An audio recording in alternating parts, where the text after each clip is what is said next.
নমস্কার, চলে এসেছি কালীপুর কল্যাণ দ্বিতীয় পার্টে। এখানে নিচ্ছি আমরা মায়ের জন্য মালা, জবা ফুলের মালা। এটা আর্টিফিশিয়াল মালা, অরিজিনাল নয়। এক একটা 150 টাকা করে বলছে, তারই একটি জিজ্ঞাসাবাদ চলছে। আমরা দুটো নিয়ে নিয়েছি, নিয়ে চলুন এবার বাড়ি ফিরি। বাড়ি যাওয়ার পথে একটা দোকানে আবার ঢুকতে হবে, সেই দোকানে কিছু আবার নেওয়ার আছে। দশকর্মার দোকানে পুজোর যে সামগ্রী হয় সে সামগ্রী নেবো আর কি, সেই জন্য সেখানে একটু দাঁড়াবো। চলে এসেছি সামনাসামনি। এরপর যাই দোকানে যদি জিনিসগুলো আছে নেওয়ার সেগুলো নিয়ে নিই। আর আজ আবার প্রচণ্ড রোদে একদম মানে অবস্থা খারাপ, সেরকম অবস্থা। যাই হোক, চলে এসেছি, মোটামুটি আমরা চলে এসেছি। দোকানে ঢুকে গেছি, দোকানে কয়েকটা জিনিস নিয়ে নিই।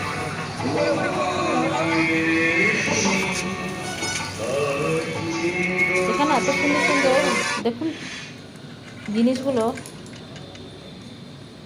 আমাদের মোটামুটি নেওয়া হয়ে গেছে, বাড়িতে চলে এসেছি, ফ্রেশ হয়ে গেছি, স্নান টান ছাড়া হয়ে গেছে। এরপর আমি বসেছি রঙ্গোলি বানানোর জন্য। আপনাদেরকে আগের ভিডিওতে দেখিয়েছি আমি রঙ্গোলির জন্য জিনিস নিয়েছি। এখানে শুরু করে দিয়েছি আমি রঙ্গোলি বানানোর জন্য। এক তো আমরা এত দেরিতে বাড়িতে ফিরেছি, মানে আমাদের বাজারে এতটা টাইম নষ্ট হয়ে গেছে, এত টাইম চলে গেছে। তাড়াতাড়ি রঙ্গোলি না বানালে সন্ধে হয়ে যাবে বিকেল করিয়ে। তাই এসে তাড়াতাড়ি করে স্নান সেরে আমি বসে গেছি রঙ্গোলি বানানোর জন্য। দুটো রঙ্গোলি বানাবো, কারণ সময় থাকলে বেশ বড় করে অনেকগুলো বানানো যেত, কিন্তু বেশি সময় নেই, এখনই সন্ধে হয়ে যাবে। তার আগে সন্ধ্যের সময় তো তার আগে অনেক প্রিপারেশন আছে। সন্ধ্যের সময় যে প্রদীপগুলো জ্বালাবো সেগুলো রেডি করতে হবে, সময় মতো প্রদীপ দেবো সব জায়গাতে, তাহলে আর বেশি সময় নেই। তাই রঙ্গোলিগুলো আমি ঝটপট করে বানিয়ে নিচ্ছি। এই দেখুন ফাইনাল লুক। এই একটা বানিয়েছি, আর একটা বানিয়েছি দুয়ারে, মেন গেটের সামনে, আর এইটা বানিয়েছি ঠাকুর ঘরের সামনে। এই দেখুন এইটা বানিয়েছি দুয়ারে, মা লক্ষ্মীর পায়ের ছাপ। জানাবেন কেমন হয়েছে এগুলো বানানো। খুব তাড়াহুড়োর মধ্যেই বানিয়েছি। এই দেখুন ফাইনাল লুক। বেশি সময় ছিল না, তাই এই দুটোই বানিয়েছি। আমরা একটু সাজাগুজু করে নিয়েছি, দেখুন কীরকম সেজেছি, কেমন লাগছে জানাবেন অবশ্যই। আমি শাড়ি পরেছি, আর জায়গায় জায়গায় প্রদীপ দেওয়ার জন্য প্রদীপ নিয়ে এসেছি। আপনাদের বললাম না যে প্রদীপ দেবো, তাই তাড়াহুড়ো করে রঙ্গোলি বানাচ্ছি। এই দেখুন এটা আমি দিচ্ছি সিঁড়িতে, ছাদের সিঁড়িতে। কিছু ফটো ক্লিক করেছি, সেই ফটোগুলোই আপনাদের কাছে শেয়ার করছি। কিছু ফটো রঙ্গোলির ফটো বানিয়েছি, কিছু নিজেদের ফটো তুলেছি।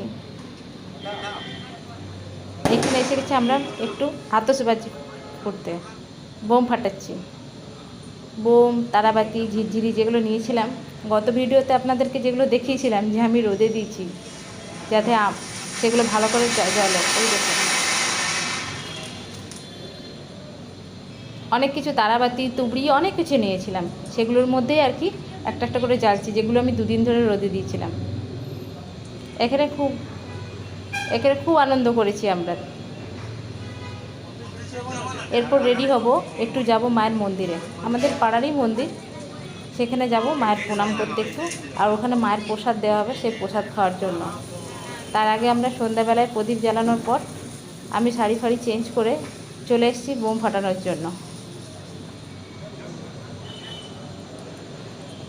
এই দেখুন তুবড়ি জ্বালছি, ফানুসও উড়িয়েছি, কিন্তু ফানুসের শটটা নেওয়া হয়নি।